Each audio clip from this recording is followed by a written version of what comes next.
From the Cronkite studios in downtown Phoenix, this is Cronkite News. Good evening and welcome to this special edition of Cronkite News on Arizona PBS. I'm Quentin Walker. Thank you for joining us. Tonight, we take a look at our top sustainability stories, from panels that pull water from the air to how drones are helping farmers.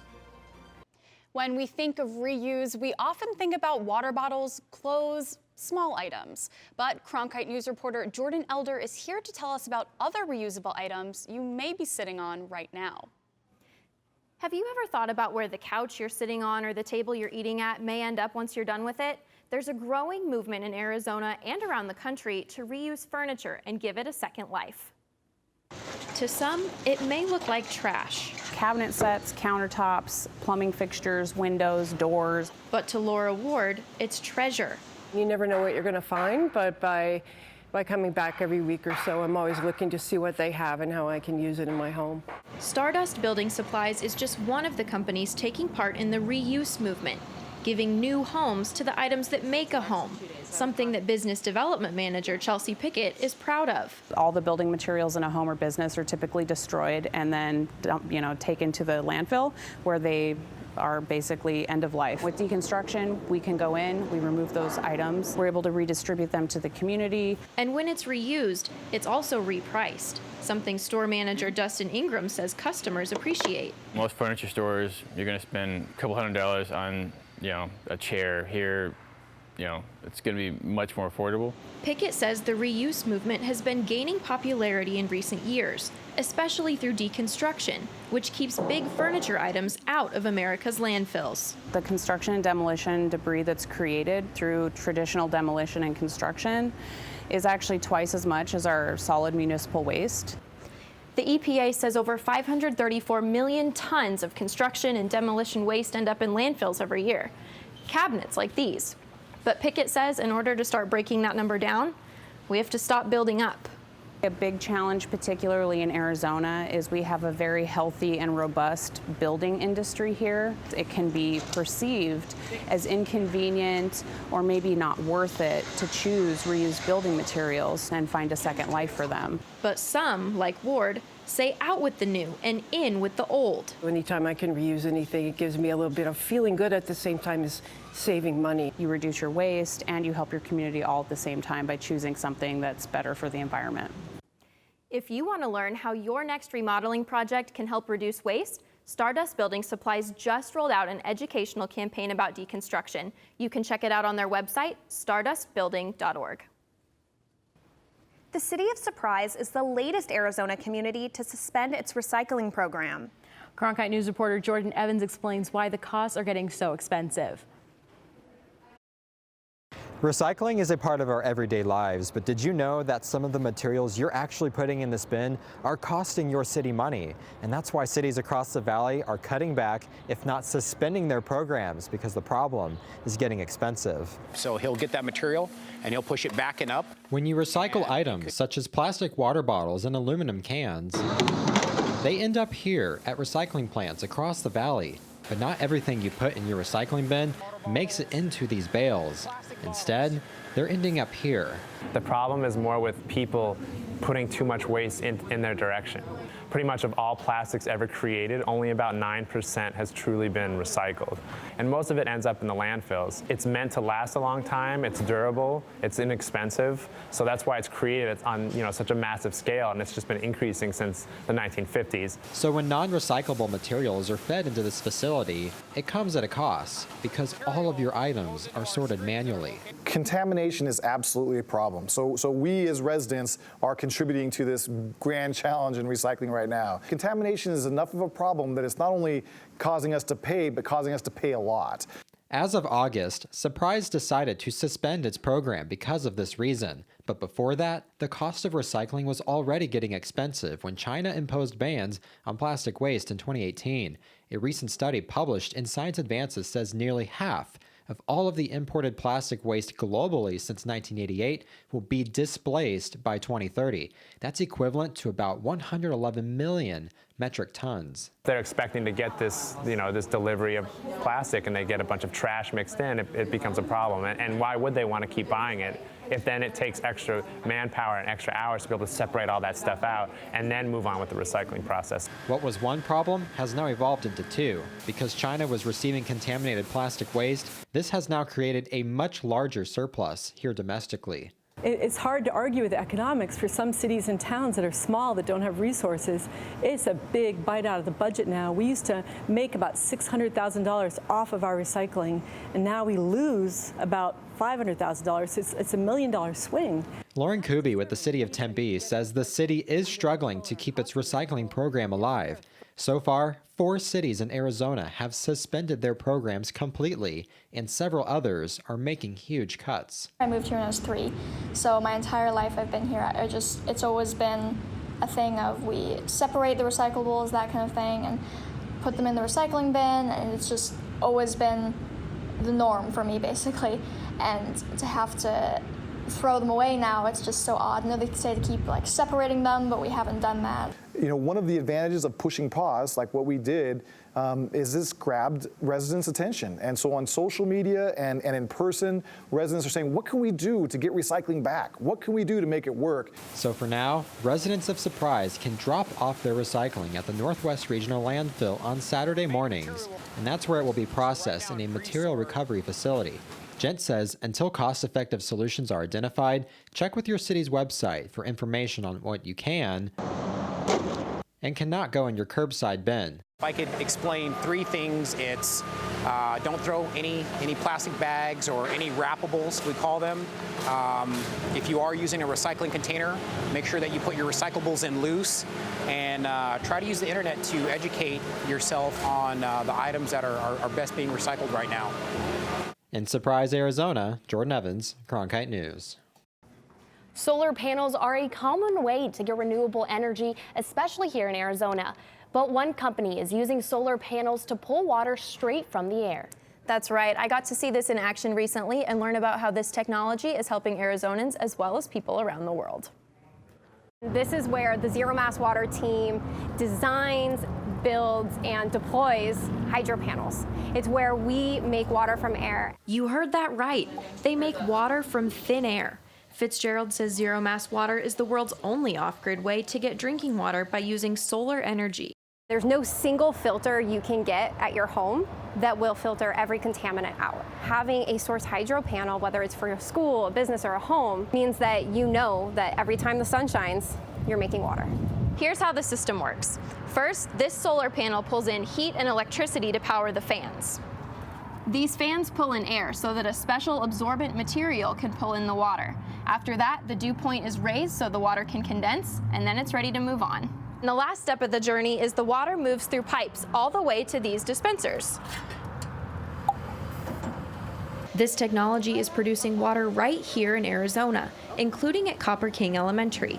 Principal Janine Ambrose says these 10 panels start a conversation with students. We were looking at Arizona here, and we're always in a drought and looking for water. We're really trying to teach them to be more aware of how they're using resources on the planet because they might not be here in their future.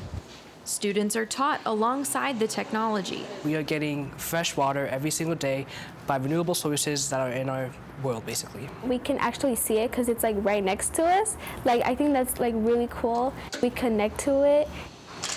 We're finding out how this can work and then how we can do a better job of teaching kids about sustainability. Students like Tristan and Celeste are excited to learn about renewable solutions because the water crisis may affect their future. And by 2030, we will only have about 60% of the water the world demands. We have to reach the places around the world we know are facing a lot of water stress as our climate continues to change. But there's a need right now. The World Health Organization reports that 2.1 billion people don't have access to clean drinking water. Zero Mass is trying to improve this in the 30 countries they currently operate in. The company installed hydro panels at schools in Africa, in indigenous Australian communities, and in Puerto Rico after Hurricane Maria. The technology is really exciting, but it's the impact on people's lives and what they do with the technology that we find really inspiring. The recommended 2 hydro panel set costs about $5,500 and will generate between 300 and 600 bottles of water every month. The EPA is slamming the brakes on high vehicle emission standards. Last Thursday, the Trump administration moved to revoke the Clean Air Act waiver of 2013, which allows California to enforce its own stricter emission standards to combat the state's problem with smog. Reporter Kyla Wilcher is in Santa Monica showing the impact this restriction may have. LA is notorious for smoke and fog, or smog, because it's the first city to address the issue of smog in the skies. LA officials created the nation's first air quality regulator back in 1947, but it wasn't until 1984 that the state started mandating smog checks for all cars. Now California could be facing cutbacks to their smog standards. Air pollution, especially from cars and fossil fuels, is not just an LA problem. According to 2019 rankings from the American College of Sports Medicine, Long Beach, California ranked worst in air quality, but 6 cities in the valley round out the top 10. Suzanne Paulson is a professor of atmospheric chemistry at UCLA. She says the LA area's geography traps smog as it forms. We have a very clean city as cities go, with some sort of conditions that are specific to our location. Paulson has spent the last 30 years in Southern California and says she's noticed dramatic improvements in the air quality since she moved to LA decades ago. Most fall afternoons, a wall of smog would roll in.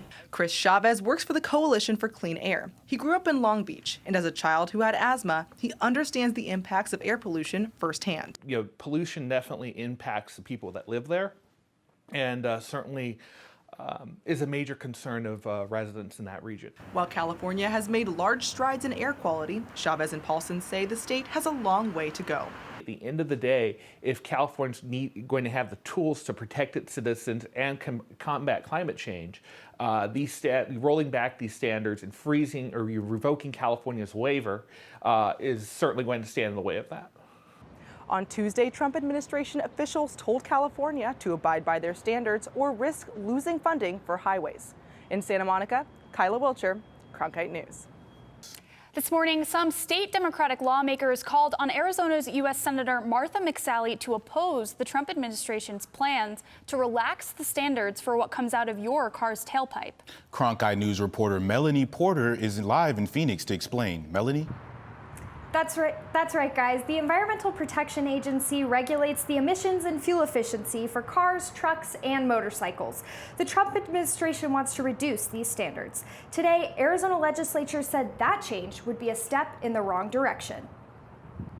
As a mother, I want my babies to be able to spend time outdoors. Kulumba Signs is a mother of 3 and sees the impact polluted air has on her children. Unfortunately, I've been forced to limit their time outdoors due to poor air quality.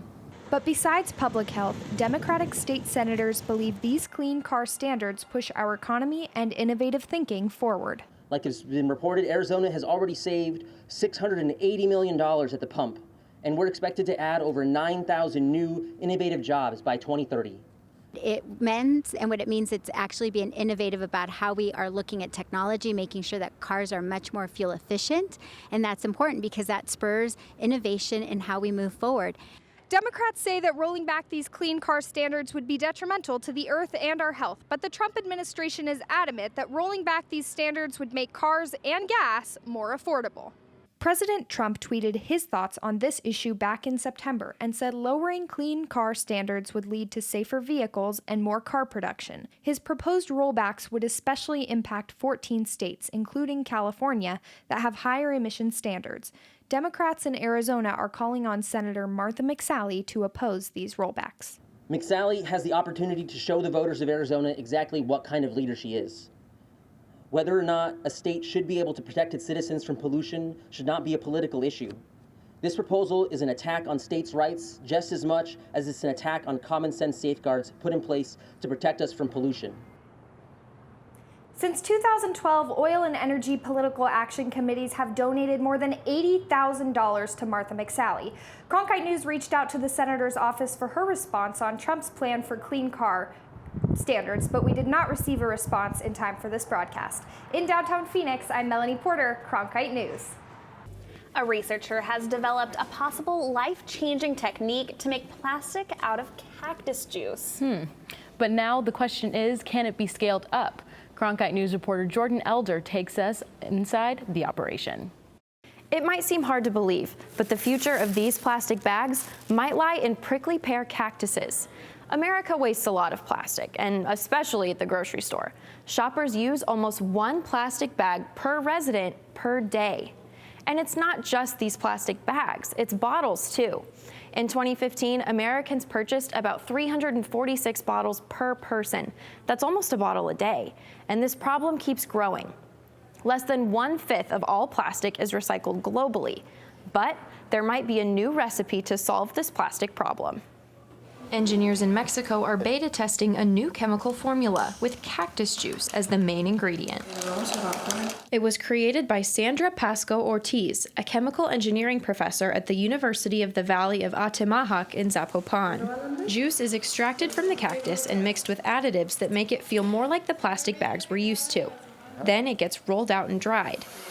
The whole process takes about 10 days. These cactus juice bags take 2 or 3 months to break down in soil, and only a week if they're put in water or compost. Normal plastic bags may take centuries to decompose. Prickly pears are all over Arizona, so these bags could potentially be produced right here if the technology takes off. Several companies are interested in collaborating with Ortiz, who has already filed for a patent for this technology. For now, keep your reusable bags handy, but prickly pear plastic could make its way to your grocery store in the coming years. Scientists in Arizona are experimenting with technology that helps farmers get the most out of their crops while also conserving our most valuable resource. Reporter Dylan McKim got to see how farmers are taking to the sky to get a closer look at their fields. Gone are the days of farmers walking their fields. I'm gonna go now. Now they take to the air with drones. I don't really do anything to fly it. It's all on autopilot right now. Kelly Thorpe, an agricultural engineer, uses drones to take detailed images of his plants that show the condition of the field. They're a very powerful technology to be able to go out and regularly map fields, giving you regular information from which you can make decisions from. Decisions like how to use our most valuable resource,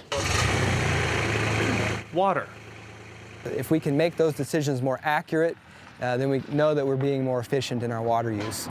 It's an alternative to conventional farming in the sense of using information to guide decisions on input use. After the drone is done with its flight, Kelly and his team will analyze the data and then tell this machine right here how much water each plot of crop needs.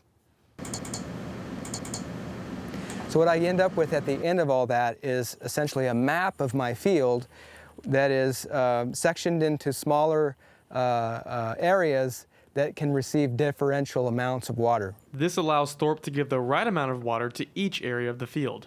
That I think that the drones offer a very promising future for coming up with ways to make our agricultural decision-making more resource efficient. In Maricopa, Dylan McKim, Cronkite News. Kelly and his team have been testing on cotton fields for the past year and are now looking to expand their research to other crops. It's elk breeding season in Arizona. Cronkite News reporter Melanie Porter trekked deep into the White Mountains to learn about elk and their importance in the community. She joins us now in the studio. Melanie? That's right. I traveled to Springerville, Arizona, which is in the White Mountains about 45 miles east of Show Low. I spent the entire day learning about and searching for elk and discovered that these animals are the crown jewels of this small community. The Arizona Game and Fish Department helped to manage the population of elk at Sipe Wildlife Area by keeping a close eye on the male to female elk ratios.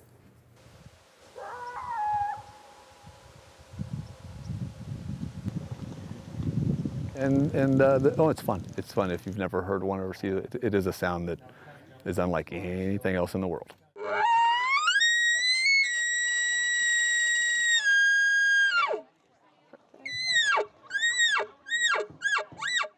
Now, this time of year in the fall, in the calving season, they'll come in about 80 to 100 of them with their little ones. It's like the trees start moving. Elk are huge economic contributor to the areas around here. They're also really important culturally, and they're one of the most abundant animals. We've noticed actually the biggest changes come with the hunting seasons. So that sort of predation pressure from humans has caused them to kind of switch their schedules, and they've become a lot more nocturnal. And we count animals. So we're going to count calves, cows, and bulls. Now through that, we're going to get a ratio of how many we're actually seeing, whatever that equates to.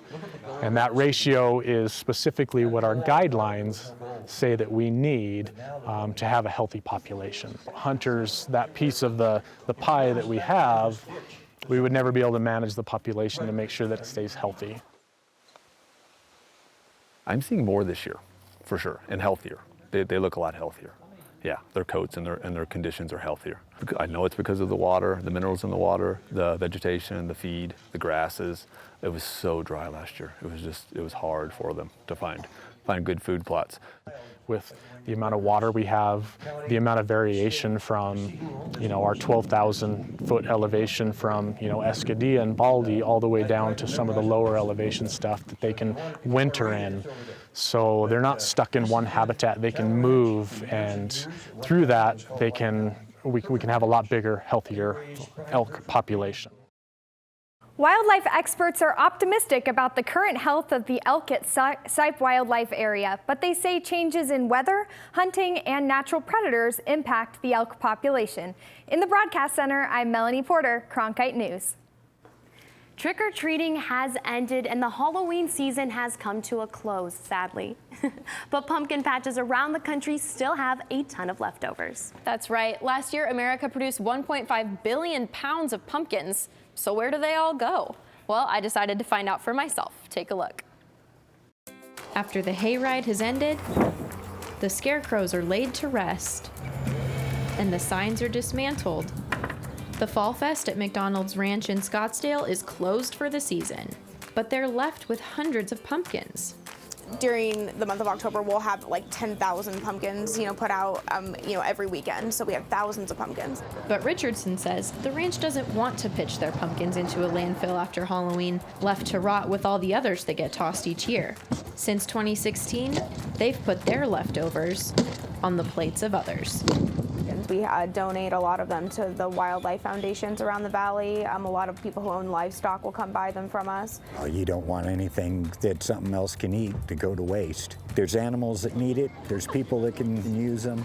And some of these animals are found right on the ranch. We can give our leftover pumpkins to the cows because the cows love to eat the pumpkins. This is Reggie right behind me, and Reggie is going to town on this pumpkin. How's it taste, Reggie? It's like a treat. They play with them, they eat them. Donating the pumpkins or dumping them in the pasture helps the ranch accomplish one of their sustainability goals. Just to make our footprint a lot smaller. I mean, the waste that comes with Halloween, it's not just getting tossed or ending up in a landfill, or, it's not money wasted. It all comes full circle. The pumpkins end up decomposing in landfills each year, emitting methane that contributes to greenhouse gases. That's not the ending McDonald's Ranch wants for their leftovers. McDonald's Ranch donates many of their leftovers to the Southwest Wildlife Conservation Center in Scottsdale. They said the bears and the bobcats enjoy the pumpkins almost as much as the cows do. A dry monsoon is impacting fungi in a negative way. Cronkite News reporter Melanie Porter went to Mount Lemon near Tucson to find out how important mushrooms are to our ecosystem. Calabalosi. A delicacy thrives at the base of the forest floor. What's fascinating to me about mushrooms is that there's so much that is still unknown about mushrooms. They are kind of like the final frontier of the natural sciences, the science we understand the least about. Mushrooms are more than just a delicious pizza topping. They also bring balance to the forest. The ecosystem, we need them. Mushrooms, just like the bees need the flowers. The mushrooms provide the mycelium of the mushrooms for the trees. And these mushrooms also bring people together through the Arizona Mushroom Society. The adult idea of a Easter egg hunt. When you find something that's new and you finally discover what it is, it's exciting. Mushrooms are an essential part of the ecosystem because they're used to decompose things. However, with the shortened monsoon season, mushroom season is also at risk. Mushrooms are going to come and go with the season and how much rain we get. And we had a great winter. It could have been a very productive summer if it had continued, but you know, you can't have it both times, so. Mushroom forays happen all over the state of Arizona, from the Grand Canyon to the White Mountains to Mount Lemmon. Yeah, some years are definitely spottier than others. It has not been the juiciest year. This mushroom season hasn't been particularly ripe here in Tucson or in northern Arizona. Still, Arizona Mushroom Society members remain hopeful. As we have learned, the mushrooms will do what they want to do when they want to do it. That's what we have learned. So we're just hoping, you know, that our season still is not over yet. But it's going to start getting cold, and that's when the temperatures start to drop, the mushrooms hide. But they also recognize that without the proper weather conditions, they'll have to say goodbye to these delicacies until next season. At Mount Lemmon, Melanie Porter, Cronkite News. The Arizona Mushroom Society plans foraging and photography events. You can check their website, arizonamushroomsociety.org, for more information. That's it for this special edition of Cronkite News. Thank you for joining us. For top Arizona stories anytime, go to cronkitenews.azpbs.org.